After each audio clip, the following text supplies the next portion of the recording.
नमस्कार बच्चों। कक्षा 12वीं में अध्याय 4 के अंतर्गत हमारा टॉपिक चल रहा है रासायनिक बलगतिकी, केमिकल काइनेटिक्स। और इस चैप्टर के अंतर्गत आज का हमारा टॉपिक है प्रथम कोटि की अभिक्रिया के लिए वेग स्थिरांक की गणना करना। वेग स्थिरांक की गणना करना मीन्स हमें किसकी गणना करनी है? के की गणना, जो कि हम पढ़ के आ रहे हैं कि वेग स्थिरांक क्या है और वेग समीकरण क्या है। ठीक है, तो अभी तक के जो आपने वीडियोज अगर देख लिए हैं तो आगे का हमारा टॉपिक है वो और आसानी से क्लियर हो जाएगा।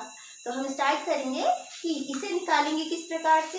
इसके लिए सबसे पहले तो हम देखें कि प्रथम कोटि की अभिक्रिया किसे कहते हैं। प्रथम कोटि की अभिक्रिया किसे कहते हैं, थोड़ा सा आप ध्यान देंगे। ये जो टॉपिक है इसमें जो क्वेश्चन आपके बनते हैं वो किस टाइप से बनते हैं, तो पहले तो आप क्वेश्चन नोट कर लें। जो फर्स्ट क्वेश्चन है वो आपका बनता है कि प्रथम कोटि की अभिक्रिया के लिए वेग स्थिरांक की गणना कीजिए। ये फर्स्ट टाइप क्वेश्चन है। अथवा सेकंड क्वेश्चन जो बनता है वो है प्रथम कोटि की अभिक्रिया के लिए समाकलित दर समीकरण निकालिए। समाकलित दर समीकरण ज्ञात कीजिए या समीकरण ज्ञात कीजिए।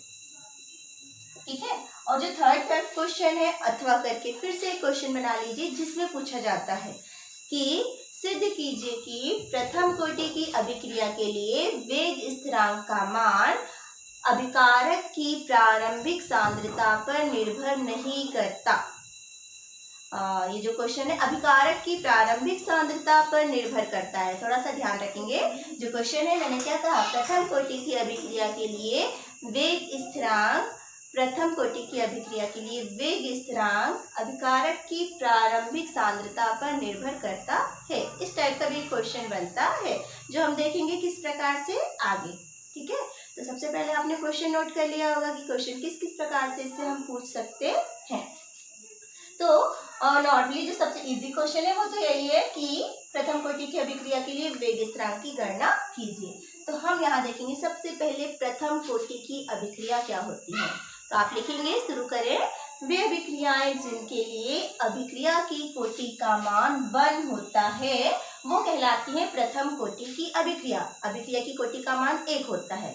अथवा क्योंकि हम जानते हैं अगर प्रथम कोटि की अभिक्रिया के लिए हमने यहाँ पर लिखा A से उत्पाद बन रहा है, अगर ये प्रथम कोटि की अभिक्रिया है तो इसके लिए जब हम दर समीकरण बनाते हैं तो वो क्या होगा, minus dA upon dt is equal to k A की पावर 1, है ना। ये हम पढ़ के आए दर समीकरण किस प्रकार से बनाना है, तो जो दर समीकरण है वो ये बनेगा। तो यहाँ पर प्रथम कोटि की अभिक्रिया जिसके लिए जो अभिक्रिया दर है अभिकारक की जो घातांक है 1 होती है ना। अभिक्रिया दर में अभिकारक की घातांक 1 होती है, या जो अभिक्रिया दर है अभिकारक की जो सांद्रता है वो एक अणु की सांद्रता पर निर्भर करती है।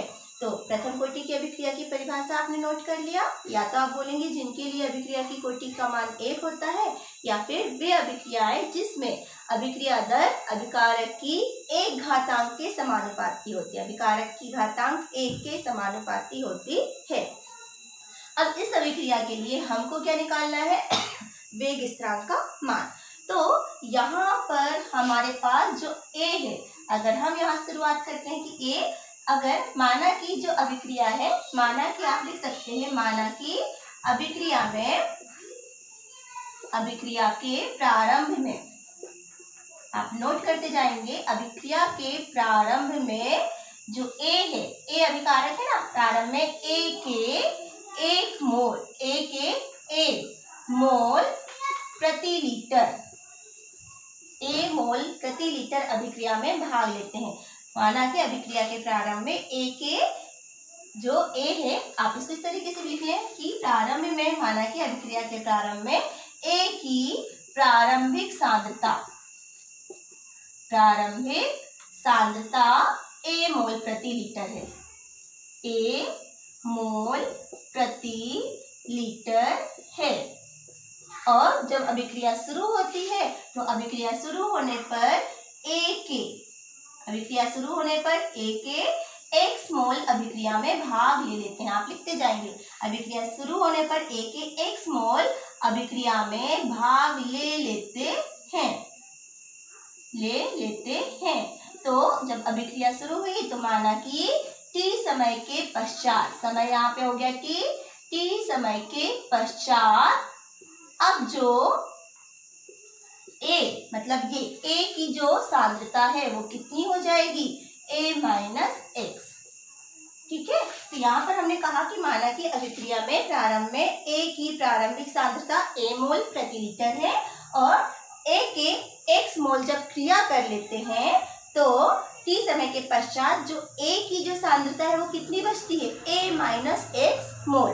तो प्रथम कोटि की अभिक्रिया के लिए द्रव्यानुपाती क्रिया के नियमानुसार, ये भी हम पढ़ के आ रहे हैं, द्रव्यानुपाती क्रिया के नियमानुसार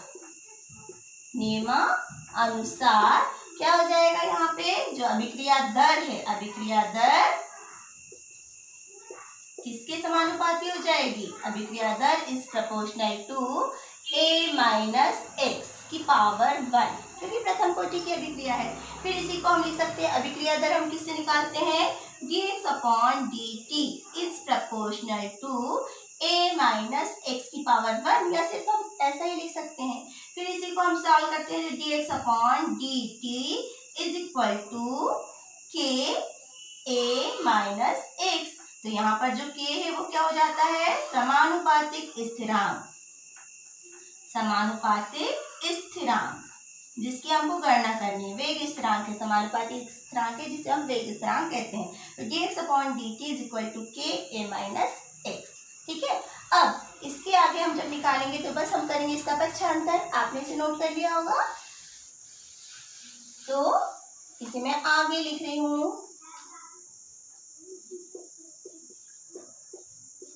यहाँ पे। ठीक है, तो यहाँ पर ये जो dx अपॉन dt है, a माइनस एक्स, इस समीकरण को हम लिख सकते हैं dx अपॉन, ये देखो dx है, इसको हमने a माइनस जो x है मैंने इसको यहाँ लिया है, a minus x is equal to k dt।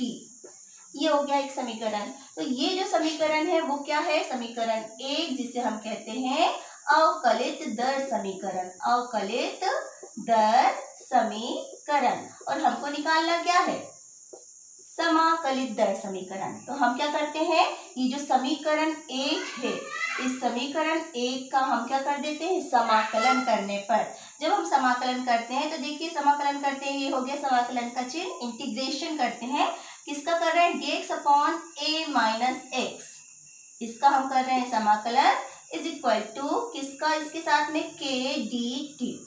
तो जब हम समाकलन करते हैं तो इसका जो समाकलन होता है वो वैल्यू आप ध्यान रखेंगे कि dx upon a minus x का समाकलन होता है minus ln a minus x. ठीक है, तो ये इसका समाकलन होता है minus ln a minus x is equal to k जो स्थिरांक है इसका समाकलन नहीं होगा तो हमने रख दिया k, फिर dt, तो यहाँ पर k t हो जाएगा, और फिर समाकलन का चिन्ह है उसको अगर हम रिमूव करते हैं तो ये आता है एक c, जो कि c क्या हो जाता है, आप लिख लेंगे समाकलन स्थिरांक, c हो जाता है समाकलन स्थिरांक। ठीक है, अब यहाँ पर ये क्या हो गया, समीकरण 2। तो हमने किया क्या, हमारे पास जो अवकलित दर समीकरण था ना, अवकलित दर समीकरण, उसका जब हम समाकलन करते हैं समीकरण 1 का तो हमको वैल्यू मिली minus ln a minus x is equal to k t plus सी।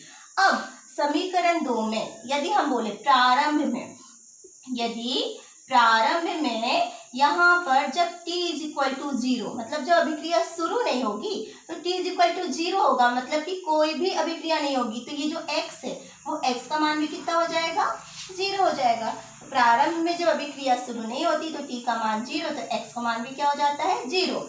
ये मान हम समीकरण 2 में रख देते हैं, इस मान को कहाँ रख देते हैं, समीकरण 2 में। तो क्या हो जाएगा, minus ln a minus x is equal to, तो हमने 0 रख दिया है ना, तो माइनस ln बचा is equal to k t means यहाँ पर क्या हो गया, k इंटू टी का मान 0 प्लस c मीन्स क्या हो गया, c is equal to minus ln a, यही हो गया ना, ये वैल्यू 0 हो गई, means c is equal to minus ln a। तो ये जो c है, इस c का मान हम कहाँ रख दें, समीकरण 2 में। तो आप लिखेंगे c का मान समीकरण 2 में रखने पर, जब इस c का मान समीकरण 2 में रख देंगे तो क्या हो जाएगा, देखेंगे समीकरण 2 ये है ना, minus ln a minus x is equal to k t plus और minus minus ln minus ln, ठीक है। ln क्या, लॉग नेचुरल, प्राकृतिक लॉग। फिर यहाँ पर ये जो है इसका हम पक्षांतर करें, कैसे पक्षांतर करें, हम के टी का मान निकाल लेते हैं।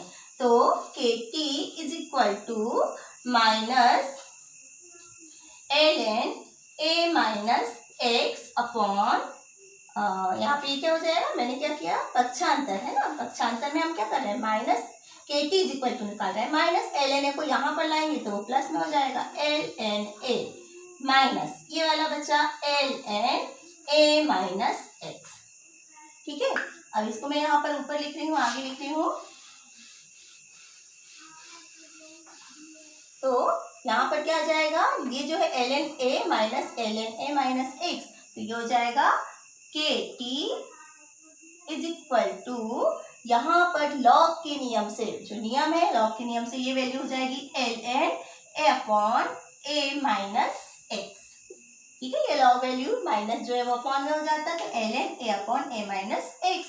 इसी को मैं लिख सकती हूँ k is equal to 1/t। अब मैंने क्या किया, ये जो t है ना, इस t को हमने इक्वल के साइड लिया है, तो 1/t ln a upon a minus x, ठीक है।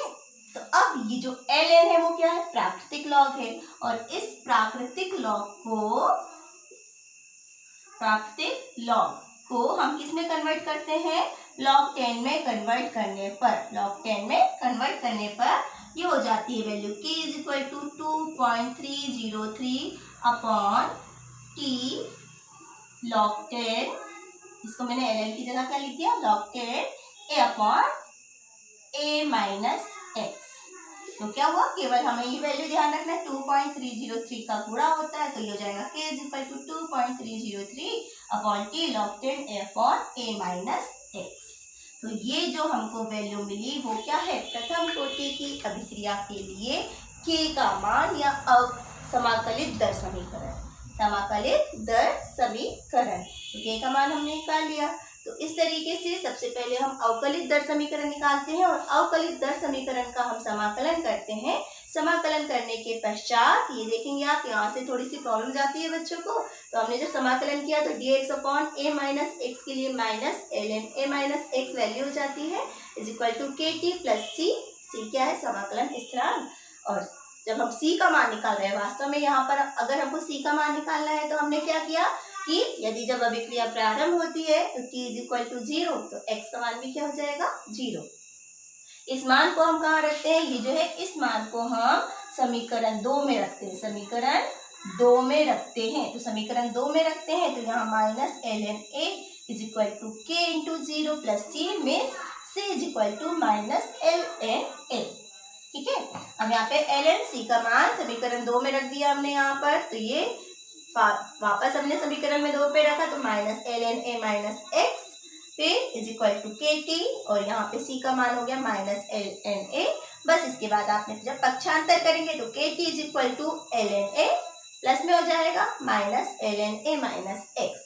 फिर यहाँ पर आगे हम इसी को लिख रहे हैं, यहाँ पर लॉग के नियम से ये हो जाता है k t is equal to ln a upon a minus x, और t का पक्षांतर करते हैं k is equal to 1/t ln a upon a minus x. और जब इसको प्राकृतिक लॉग को हम log 10 लॉग के आधार पे 10 के आधार की घात पर चेंज करते हैं, log 10 पर चेंज करते हैं, तो हो जाता है k is equal to 2.303 upon t log 10 a upon a minus x. तो ये कहलाता है प्रथम कोटि की अभिक्रिया के लिए k का मान, जो कि अक्सर पूछा जाता है। और जो क्वेश्चन मैंने लास्ट में तीसरा नंबर का जो क्वेश्चन कहा था कि k का मान प्रारंभिक सांद्रता पर निर्भर करता है, तो हमने लिखा है a upon a minus x, मतलब प्रारंभिक सांद्रता पर निर्भर करता है। क्योंकि इसी के आगे जब हम अर्धायु काल पढ़ते हैं तो वहां पर कहा जाता है कि अर्धायु काल प्रारंभिक सांद्रता पर निर्भर नहीं करता, ठीक है। तो ये 2 क्वेश्चन आपको ध्यान रखना है कि प्रथम कोटि की अभिक्रिया के लिए जो वेग स्थिरांक का मान है वो प्रारंभिक सांद्रता पर निर्भर करता है, लेकिन अर्धायु काल प्रारंभिक सांद्रता पर निर्भर नहीं करता, ठीक है। तो ये आप अच्छे से देख लें और अच्छे से इसको वीडियो को देखें और समझ के नोट करें।